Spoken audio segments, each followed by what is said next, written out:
तो दोस्तों शैंग-ची मूवी ने अपने धमाकेदार एंट्री से बाहर के देशों में थिएटर की कमाई को वापस चालू कर दिया है। तो आइए इस जबरदस्त मूवी की जबरदस्त डिटेल्स पर नजर डालते हैं। शैंग-ची and the legends of the 10 rings बेशक एमसीयू की बाकी मूवीज से बहुत अलग हो, पर इस मूवी ने बाकी एमसीयू मूवीज की ही तरह बहुत तगड़ी कमाई करी है और इसका रीजन है मूवी को बनाने वालों का डेडिकेशन और मूवी का जबरदस्त एक्शन।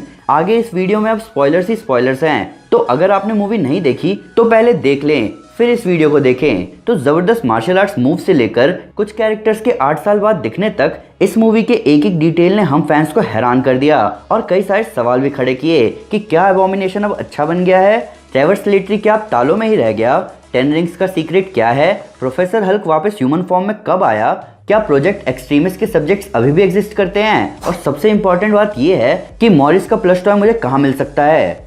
4 मॉल ढूंढ लिए कहीं नहीं मिला। तो दोस्तों मैं हूं अमन सिन्हा और आज मैं आपसे शैंग-ची and the legends of the 10 rings की सारी जबरदस्त हिडन डिटेल्स डिस्कस करूंगा। तो स्पॉयलर्स का ध्यान रखते हुए चलिए शुरू करते हैं। तो मूवी के नाम में ही 10 रिंग्स के लेजेंड्स की बात हो रही है, पर एक चीज जो अभी भी मिस्ट्री का कारण बनी हुई है वो है 10 रिंग्स की ओरिजिन, कि ये रिंग्स कहां से आए और ये शैंग-ची के पिता को कहां मिले।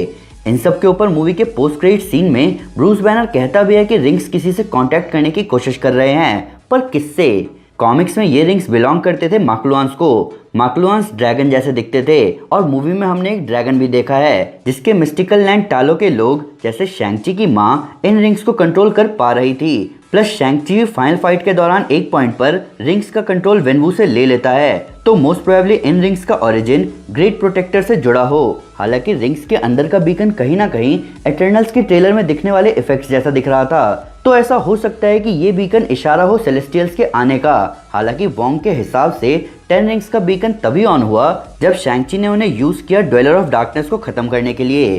टोनी लियांग ने इस मूवी में धमाकेदार एक्टिंग करी है। उनके कैरेक्टर वेनवू जैसा जबरदस्त विलन हमने कहीं भी नहीं देखा। सही मायने में इस कैरेक्टर को विलन कह भी नहीं सकते। उसका अपनी वाइफ के प्रति प्यार ही इतना ज्यादा था कि वो उसे वापस लाने के लिए किसी भी हद तक जाने को तैयार था। इन सब के ऊपर वेनवू का 10 रिंग एक्शन बहुत जबरदस्त था और जो बात हमें पता है 10 रिंग्स के बारे में वो ये है कि 10 रिंग्स ने ही वेनवू को इमॉर्टल बना रखा था और most probably dweller of darkness वेनवू को नहीं मार पाता अगर 10 रिंग्स उसके हाथ में रहते तो, पर ड्वेलर ऑफ डार्कनेस शैंग-ची को मार सकता था। इसीलिए वेनवू ने अपने 10 रिंग्स अपने बेटे को दे दिए, ये जानते हुए कि उसकी अपनी वाइफ को वापस लाने की कोशिश नाकाम रही, पर कम से कम वो अपने बेटे को तो बचा ही सकता है। इस बेसिस पर हम ये क्लियरली मान सकते हैं कि शैंग-ची फिलहाल इमॉर्टल है और मोस्ट प्रोबेबली उसे हैंड टू हैंड कॉम्बैट में कोई भी नहीं हरा सकता। मूवी में हमें अबॉमिनेशन और वोंग के बीच की फेक फाइट दिखी जिसमें वोंग बहुत आसानी से जीत गया।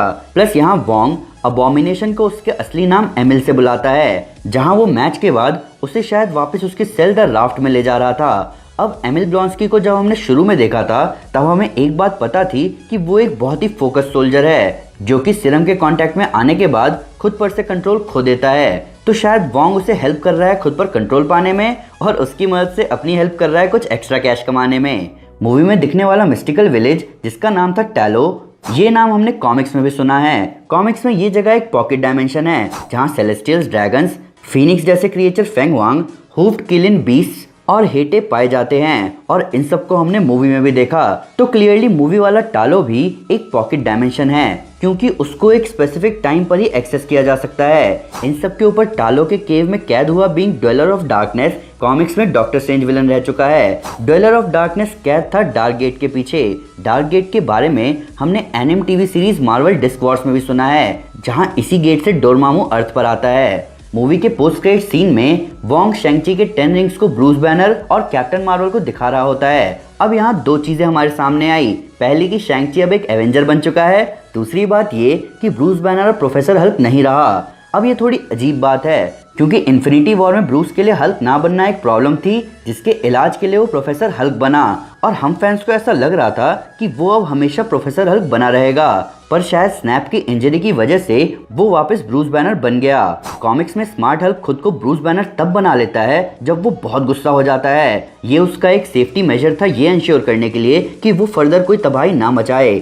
मार्क रफेलो के ब्रूस बैनर हमें Disney plus series she Hulk में वापस दिखने वाले हैं, तो हम उम्मीद कर सकते हैं कि हमें पुराने हल्क वाला एक्शन फिर से देखने को मिलेगा। पोस्ट क्रेडिट सीन में हमें ब्री लार्सन की कैरल डेनवर्स भी दिखी और वो ब्रूस बैनर के साथ उसी कम्युनिकेटिंग मेथड से दिखी जैसा हमने एवेंजर्स एंड गेम में देखा था जब वो नताशा से बात करने आई थी।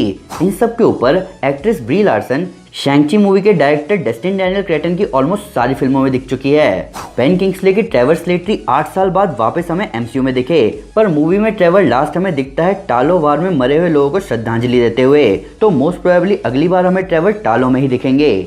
मूवी में हमें सिर्फ ट्रेवर ही 8 साल बाद नहीं दिखा, उसके साथ साथ मूवी में हमने प्रोजेक्ट एक्सट्रीमिस्ट के टेस्ट सब्जेक्ट को भी नोटिस किया जो कि शालिंग के गोल्डन डैगर्स क्लब में फाइट कर रहा था। प्लस ऐसा लग रहा है कि ये सब्जेक्ट जिससे फाइट कर रहा था वो एक ब्लैक विडो एजेंट थी जो कि शायद नताशा रोमानोफ के रेड रूम को तबाह करने के बाद अब इन फाइट्स में पार्ट ले रही हो। इस मूवी के इवेंट अप्रैल 2024 में हो रहे हैं क्योंकि एक पॉइंट पर वेन वू बोलता है कि टालो जाने का रास्ता किंग मिंग जे यानी कि Chinese day of the dead वाले दिन खुलेगा और ये दिन मनाया जाता है अप्रैल में। एवेंजर्स एंड गेम के इवेंट्स 2023 में हुए थे जिसके 8 महीने बाद स्पाइडरमैन फार फ्रॉम होम के इवेंट्स हुए हैं, जबकि वांडाविजन और falcon and the winter soldier के इवेंट्स एवेंजर्स एंड गेम के ठीक बाद हुए हैं। प्लस इस मूवी में अभी भी ब्लिप हेल्पलाइंस के पोस्टर्स हमें दिखाई दिए, प्लस लोग ब्लिप के बारे में बात भी कर रहे थे जिसका मतलब मूवी के इवेंट्स फार फ्रॉम होम के इवेंट्स से पहले हुए हैं।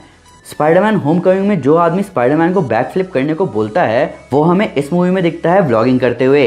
इस कैरेक्टर का नाम है जैक चेरी जिसको अब उसका फैंडम पेज भी दिया गया है। मूवी में केटी को आर्चरी सिखाने वाले कैरेक्टर ग्वांगबो का रोल प्ले किया है यूएन वा ने जो कि 70s में ब्रूस ली के स्टंट डबल भी रह चुके हैं। इन सब के ऊपर यूएन 2004 की famous comedy movie kung fu hustle में लैंडलॉर्ड का रोल भी प्ले कर चुके हैं।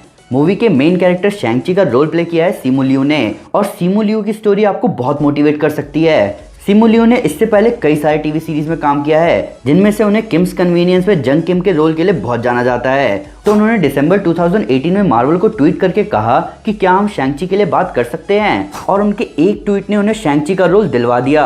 हालांकि इसके पीछे उनके सालों के स्टंट वर्क और मार्शल आर्ट्स ट्रेनिंग को इग्नोर नहीं किया जा सकता, पर एक चीज जो कि यहाँ क्लियर है कि कुछ भी इम्पॉसिबल नहीं है। आप अपने सपनों को सच करने की कोशिश तो शुरू करो और सब कुछ अपने आप पॉसिबल होने लगेगा।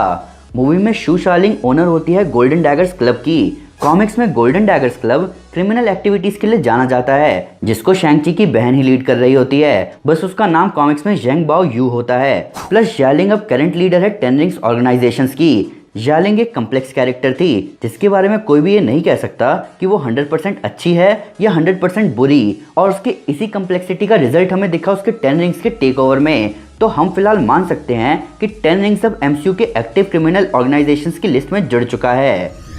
तो दोस्तों ये थे कुछ जबरदस्त फैक्ट्स और hidden details शैंग-ची and the legends of the 10 rings movie के। मार्वल के शैंग-ची कैरेक्टर को आज से पहले बहुत कम ही लोग जानते थे, पर पॉजिटिव सोच और एक ट्वीट क्या से क्या कर सकते हैं कोई नहीं जानता। पर फिर भी उससे कोई डिटेल मिस हो गई हो या फिर उसको नया फैक्ट इस वीडियो से रिलेटेड तो प्लीज़ कमेंट में ज़रूर बताएं या हमारे सोशल मीडिया हैंडल पर हमारे साथ शेयर करें, हम हर जगह हैं। तो दोस्तों अगर आप शैंग-ची को और भी एक्शन में देखना चाहते हैं तो मैं आपको हमारी इन्फिनिटी कॉमिक सीरीज रेकमेंड करूंगा। साथ ही साथ अगर आपको वीडियो पसंद आए तो इस वीडियो को लाइक और शेयर जरूर करें और ऐसे कई सारे सुपर कंटेंट के लिए हमारे चैनल को सब्सक्राइब करना ना भूलें। Thank you guys, this is Aman Sinha and you are super super.